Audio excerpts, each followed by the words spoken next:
네, 안녕하세요. 장성철입니다. 오늘 정치 고수를 모시고 한국 정치판을 해부해보는 시간. 여의도 너머 TV 닥간다 플러스. 오늘은요, 제가 평상시에 참 이분하고 한번 대화를 했으면 좋겠다. 그런 생각을 갖고 있던 분을 오늘 초대를 했습니다. 보수파의 지식인을 넘어서 대한민국의 큰 어른, 지성인으로서 앞으로 대한민국이 보수우파 나가야 될 길에 대해서 자세하게 등불 같은 역할을 해주시는 우리 조갑재 대표님 모셨습니다. 안녕하세요, 대표님. 예. 감사합니다. 너무 띄워주셔가지고. 아유, 아닙니다. 좀 오늘 한국이 나가야 될 방향이라든지 보수우파가 2026년에 나가야 될 방향, 새 전국 진단, 요거를 대표님 모시고 한번 좀 여러 가르침을 좀 듣도록 하겠습니다. 먼저 대표님, 보수 혁신을 위해서는 무엇을 해야 되는가, 이런 질문을 처음에 제가 드리고 싶었는데 현안 문제부터 좀 먼저 좀 여쭤보겠습니다. 어제 새벽에 장동혁 대표가 있는 국민의힘 윤리위원회에서 한동훈 전 대표를 제명 징계를 했어요. 이거에 대해서 어떻게 생각하시는지 좀 여쭤보고 싶습니다. 그 밤중에 기습적으로 일종의 쿠데타한 느낌이 들었는데 네. 그 충격이 12.3 비상계엄 충격하고 비슷해요. 네. 그리고 발표한 그 결정문이 너무 사실과 안 맞고 뒤죽박죽이 되고 해가지고 계속 지금 정정을 내고 있어요. 네. 이 2차 정정인데요. 국민의힘 중앙윤리위원회 결정문 추가 정정 안내 네. 이렇게 되어 있습니다. 2026년 1월 14일자 중앙윤리위원회 결정문과 관련하여 아래와 같이 정정합니다. 네. 징계 대상자 한동훈입니다. 징계 대상자가 직접 게시글을 작성했는지 여부 또는 타인이 징계 대상자의 명의를 도용하여 게시글을 작성했는지의 여부 등은 수사기관의 수사 과정에서 밝혀져야 하는 부분입니다. 맞습니다. 그리고 기공지해드린 결정문 정정 알림 내용에서 당무감사위원회 조사 결과를 토대로 징계 대상자 가족 명의의 계정으로 추정되는 게시글을 확인하였습니다. 라고 되어 있는데 요 앞에는 마치 한동훈 전 대표가 직접 글을 쓴 것처럼 발표를 했다가 이런 식으로 또 바꿔버렸어요. 맞습니다. 가족으로. 네. 자, 그러면 뭐가 남는 겁니까 이게 도대체. 팩트가 뭐냐 이거예요. 결론을 내려놓고 그냥 한동훈 대표를 징계해야 되겠다. 국민의힘이라는 플랫폼 안에서 정치를 못하도록 쫓아내야 되겠다. 이런 결론을 내려놓고 차라리 그렇게 하면 좋지. 네. 우리하고 당 정체성이 안 맞다고 해야지. 이건 사실을 지금 조작해가지고 그 작은 정치인도 아니고 큰 정치인을 지금 쫓아내려고 하는데 그 후폭풍이 만만치 않을 것으로 보입니다만은 이런 것을 할 수 있는 정당이 과연 이게 보수 정당이냐. 저는 지금 장동혁 체제의 국민의힘은 극우당이라고 불러야 마땅하다고 보고요. 네. 그리고 극우는 보수의 일부가 아니고 보수의 반대말이고 극우는 그 속성상 극좌와 가깝다고 그렇게 네. 생각을 합니다. 아니 극좌 극우가 일종의 말발굽 이론이라고 있잖아요. 말발굽이 이렇게 생겼는데 극좌 극우가 가까이 있잖아요. 제가 극좌 극우를 구분하는 것은 3대 그 기준이 있는데 하나는 법을 무시하는 것하고 그다음에 사실을 무시하는 선동, 그다음에가 인종적 어떤 선동, 반중이든지 반미, 반일 이런 건데 이게 다 지금 극좌와 극우가 같이 가지고 있거든요. 네. 그래서 그래서 저는 국힘당이 현재 체제로 가면은 이 극우 컬트화로 가는데 오늘이거든요. 오늘 사건이 이게 결정적 분수령이 되지 않을까 그렇게 생각합니다. 고쳤을 수가 없다라고 판단을 하시는 것 같아요. 장동혁 대표 체제 하에서는. 그런데 역시 정당이라는 건 또 모르죠. 생물인데 거기 107명의 국회의원이 있잖아요. 국회의원 중에 그래도 상식을 가진 사람들이 많을 텐데 이 사람들이 과연 장동혁 체제를 계속 따라갈 거냐 하는 언젠가는 행동으로 나설 텐데 요새 이제 개별적으로 무슨 비판을 하는데 조직적 행동으로 나설 텐데 그것 하나 하고 그다음에 당원 문제인데요. 당원이 한 100만 정도로 늘었다고 하는데 문제는 국민의힘 당원이 문제인 것 같아요. 네. 양양자 최고위원은요. 예. 최고위원 회의 때 한동훈 전 대표의 징계에 대해서 전당원 투표를 좀 붙여보자 이렇게 제안하려고 지금 계획 중이라고 합니다. 그래요? 이거는 옳은 판단이다 아니면은 잘못된 판단 같다 어떻게 생각하십니까? 그거는 현재의 당원 성향으로는 상당히 한동훈 전 대표에게 불리할 것 그렇죠. 같은데 네. 불리할 것 같은데 왜냐하면은 제 추측은 이렇습니다. 한때 부정선거 음모론에 넘어간 사람들이 이념 성향으로 보면은 진보 5%, 보수가 50%였다고요. 그런데 아마 국민의힘 당원들은 그 비율이 더 높을 겁니다. 맞습니다. 그렇죠. 네. 한 60 내지 70% 된다면 그 사람들이 제일 원수같이 생각하는 사람이 아마 한동훈, 이준석 두 사람일 거라고요. 맞습니다. 예. 그래서 이 당원이 또 당원이 늘고 있으니까 이 당원을 지금 장동혁 대표는 지난 7일 쇄신안에서 당원 중심의 정당 운영을 하겠다고 했잖아요. 그러니까 극우적 당원 중심의 정당 운영을 하면 국회의원들도 상당히 주눅이 들 수가 있거든요. 그래서 상당히 지금 구조적으로 극우화가 진행되고 있다고 저는 보는데 이게 문제는 이번 지방선거에서 심판을 받겠죠. 이게 당원 투표를 하게 되면은 하여튼 좀 적극적으로 장동혁 대표를 지지하거나 예. 적극적으로 의사 표시를 하고 싶어하는 소수의 당원들만 투표를 하게 될 것 같아요. 예. 지난번에 당명 개정안과 관련해서 예. 뭐 당원의 68%가 찬성했습니다. 그러니까 당명 개정하겠습니다. 이렇게 얘기를 하는데 예. 결국에는 당원의 25%만 그렇죠. 투표를 했거든요. 그렇죠. 그렇다면 이 당원 투표라는 것이 어찌 보면 장동혁 체제를 좀 강화시켜주는 그렇죠. 하나의 수단으로 전략하지 않을까 예. 좀 그런 생각이 들어서 저도 양양자 최고위원이 당원 투표에 붙이자 이거는 한동훈 대표를 쫓아내려는 그 음모에 힘을 실어주는 그럴 수도 것이 있을 것 아니냐 같아요. 좀 그런 예. 걱정이 듭니다. 그리고 이거는 저는 여론조사니 당원 투표니 하는 것 가지고 결정해야 될 건 아니고 이 보수라는 게 결국 이성적인 조직인데 그렇다면 이게 과연 징계 대상이냐 하는 팩트를 분명하게 해야죠. 네. 예. 기본적으로 익명이 전제된 게시판을 저렇게 조사를 해서 당신 가족들이 했지? 이거는 징계. 이게 과연 맞습니까, 대표님? 아니 지금 그 수준을 넘어가지고 한동훈 전 대표가 이호선 씨를 그 허위사실 명예훼손으로 고소를 하니까 그날인가 입장문을 발표했는데 그 입장문 내용에 보면은 한동훈 장인이 쓴 글이 아님을 알지만은 한동훈 장인이 쓴 것으로 발표를 했다. 왜 그렇게 했느냐? 이렇게 하면은 본인이 반론을 제기할 것이다. 네. 그렇게 써놨어요. 네. 자기가 조작했다고 써놨습니다. 고백을 했어요. 그렇죠. 난 세상에 이런 거 처음 봤습니다. 그러면서 그걸 자랑을 했습니다.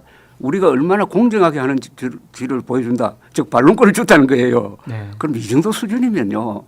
이거는 범죄입니다. 범죄. 맞습니다. 범죄적 방법으로 지금 한 중요한 정치인 그리고 이 법률에 밝은 사람을 몰아내려고 하는데 앞으로 전개될 사안이 상당히 저는 흥미로워요. 네.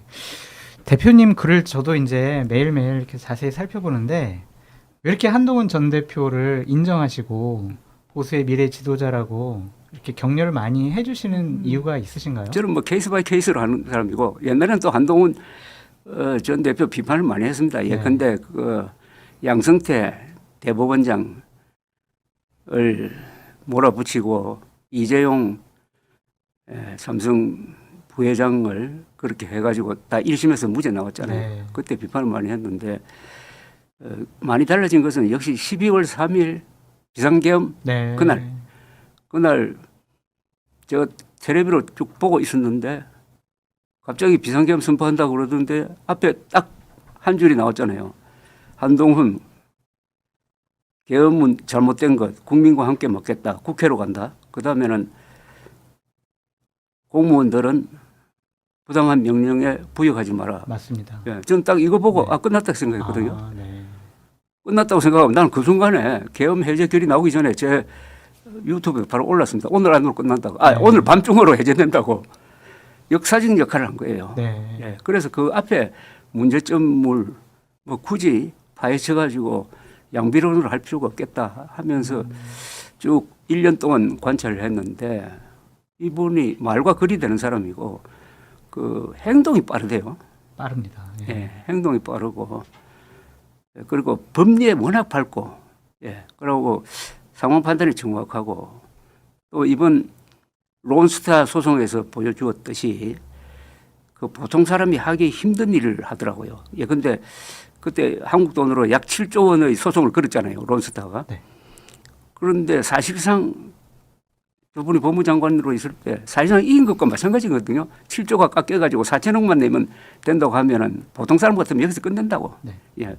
근데 이분이 계속 항소를 했잖아요. 맞습니다. 고집을 부려가지고 그거는 하기 힘듭니다. 그죠? 힘들죠. 예. 실패하면은 지금까지 성과도 다 무효가 되고 뒤집어 버리는데 그거는 역시 제가 좀 보았던 큰 정치인들이 거기서 다르더라고요.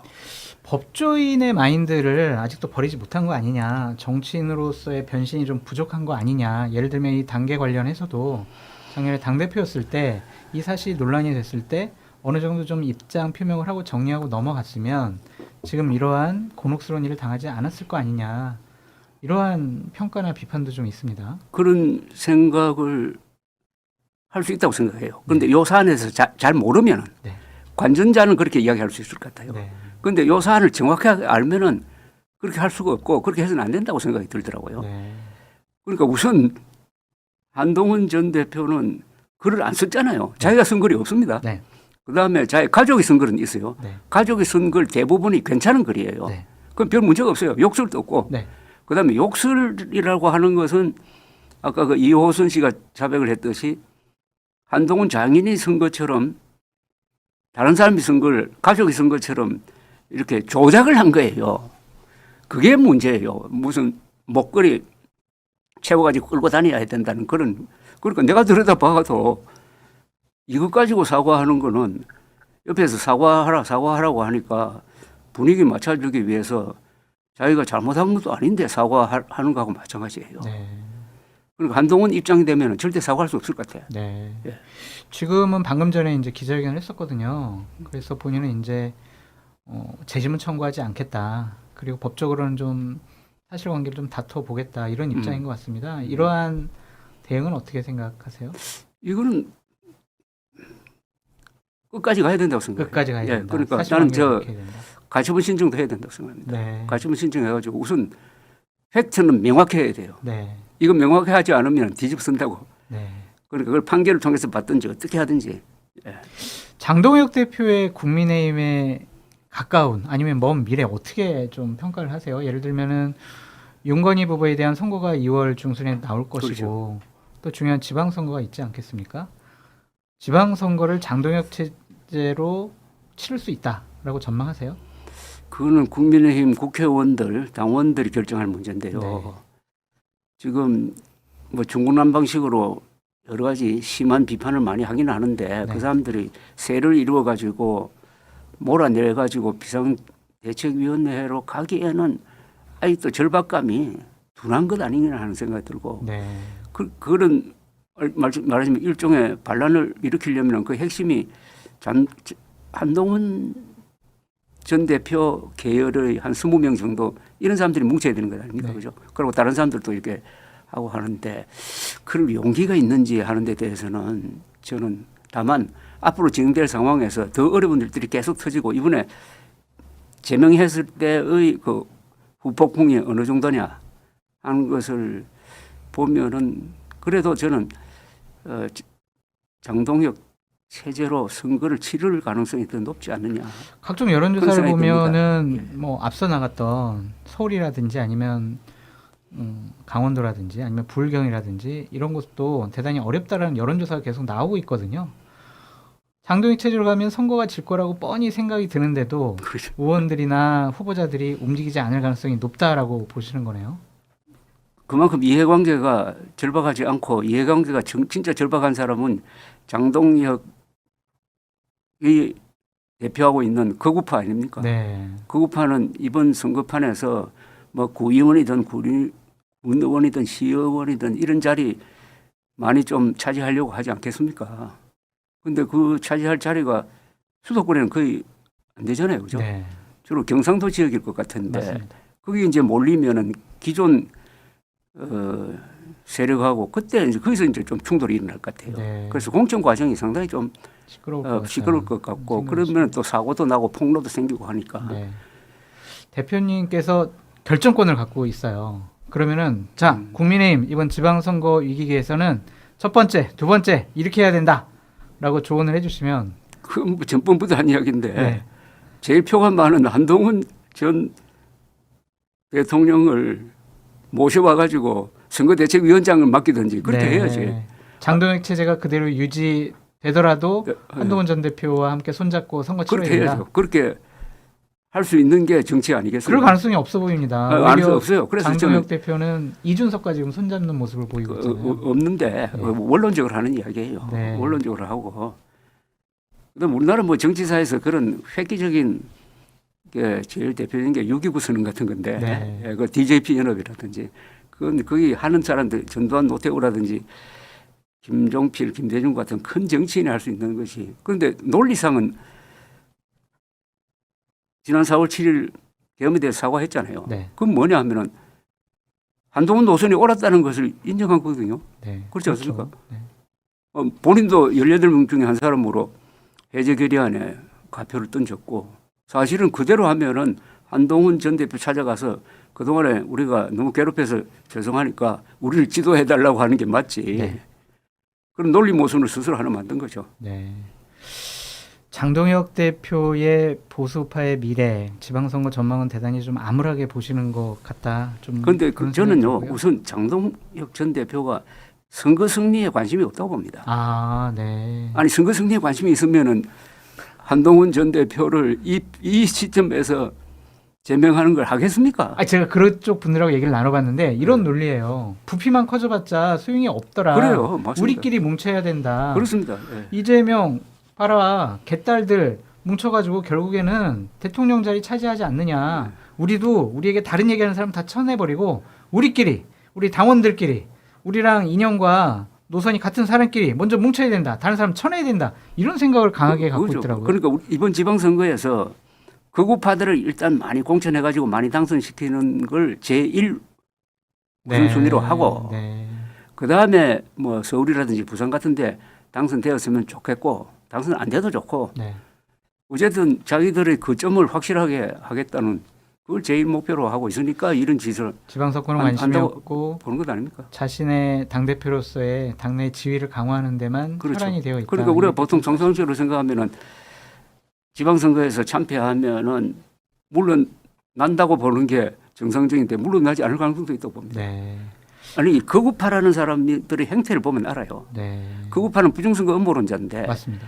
그 사람들의 행태는 비정상적이에요. 네. 다. 그 사람들의 행태를 보여주는 게 윤석열, 황교안, 그 다음에 뭐 전한길, 장동혁 같은 사람, 네. 요새 뭐 거론되는 고모 같은 사람, 이런 사람들의 행태 아닙니까? 네. 그런 사람들의 행태를 보면은 우선 상식이 안 통하고 어떤 점에서도 계산도 안 맞는 행동을 하는 것 같아요. 네. 대표님 좀 이제 다른 주제로 좀 넘어가서요. 대표님 혹시 윤석열 전 대통령을 상당히 응원하던 그때도 있으셨나요? 있었어요. 언제셨어요? 그건 대통령 당선될 때까지죠. 네. 정확하게 말하면 대통령 당선되고 나서 열흘 지나가지고 3월 20일 청와대 안 들어가고 국방부로 대통령실을 옮긴다고 할 때까지지. 네. 난 그걸 딱 보고 절망을 했습니다. 왜요? 절망한 정도가 아니라 네. 이걸로 망한다고 봤어요. 왜요? 대통령실을 옮긴다는 것은 네. 천도에 해당하거든요. 맞습니다. 예. 네. 그러니까 결국 저 예상대로 대통령실을 잘못 옮겨가지고 망해버렸는데 그보다 더 큰 게 서울 옮기는 건데 수도를 옮기면은 나라가 망해요. 네. 그러니까 우리나라는 서울이 우리 민족사에서 2000년 동안 수도였거든요. 네. 한성백제 400년, 조선조 500몇 년, 그다음에 대한민국 80년인데 이 정통성은 어디에 있느냐 하면 광화문에 있고 광화문 결국 청와대에 있는 거예요. 이런 역사적 중요성을 다 모르고 특히 나갈 때 국방부로 갈 때 제왕적 권력의 상징이니까 안 들어가겠다고 이러더라고. 그건 역대 대통령의 침 뱉는 것 아닙니까? 거기 누가 제왕적 솔직히 말해서 제왕적 대통령이 누가 있었어요? 자기 아들 딸의 정권 물려준 사람이 있습니까? 역사에 대한 너무나 가벼운 처신. 네. 그리고 그때 아무 언론도 지적하지 않는 게 네. 국군 동수권자를 겸한 대통령이 출퇴근한 대통령 없습니다. 네. 동선 노출되잖아요. 네. 그리고 거기 가는 것은 국방부 대통령 합참의장이 같은 지역에 있어요. 한 네. 방에 갑니다. 네. 그런데도 무모하게 옮기는 거 보고 제가 절망을 했습니다. 그 다음에는 이준석 대표 몰아내는 거. 세 번째는 이른바 어르대란. 네. 예. 저도 이준석 대표를 몰아내는 걸 보고 참 이 사람이 권력욕만 있구나 좀 그런 생각을 했었습니다. 대표님 어제 특검이 사형 구형한 장면 보셨나요? 예. 어떤 느낌이 드셨습니까? 첫 번째 들었던 감정이나 느낌이나 이런 것들은. 그런데 저는 동정할 생각이 하나도 없고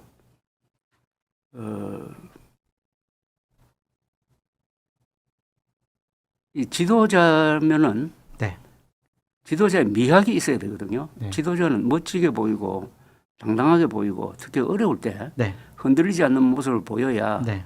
따르는 사람들이 안심을 하는데 네. 이 법정에서 사람이 저렇게 망가질 수가 있느냐. 네. 인성과 능력의 바닥을 드러내버리고 그냥 처절하게 자폭을 하고 요게 그냥 그대로 국민의힘 지지율 끌어내리는 쪽으로 작용을 하고 있거든요. 네. 그래서 저는 최상급의 용어로서 참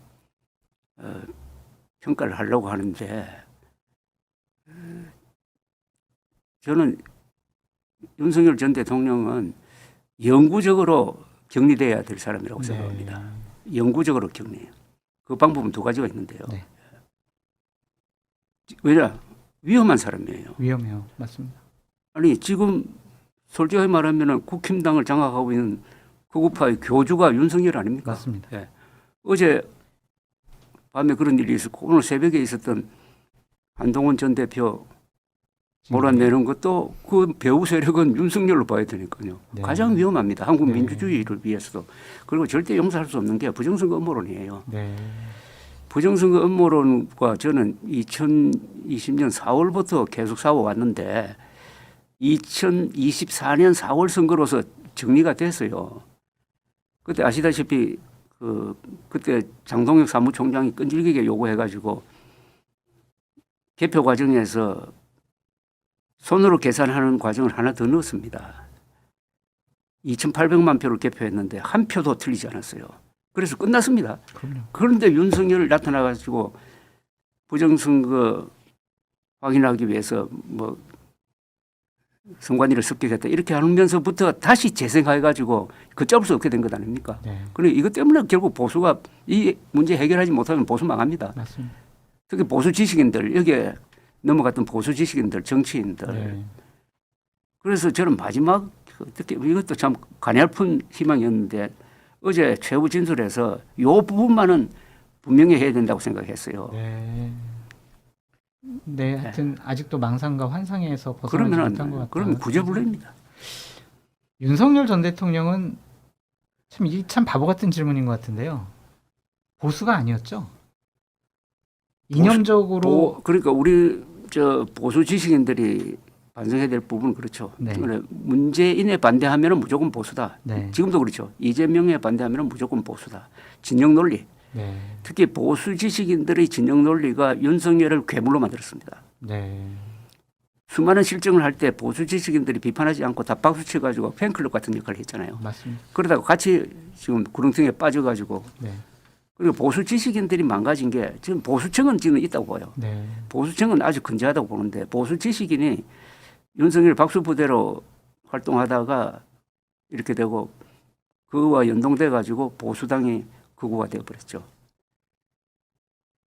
그런 점에 있어서 참 괴물 같은 사람을 국민의힘 쪽에서 대통령으로 좀 만든 것이 아닌가. 좀 보수 쪽에 있는 정치인분들도 반성해야 될 대목이 많은 것 같다. 좀 특히 그런 저는 울림으로 보수 지식인입니다. 보수 네. 지식인이라고 하면은 언론인, 네. 글 쓰는 사람, 네. 그다음에 보수 운동가들. 네. 예. 알겠습니다. 대표님.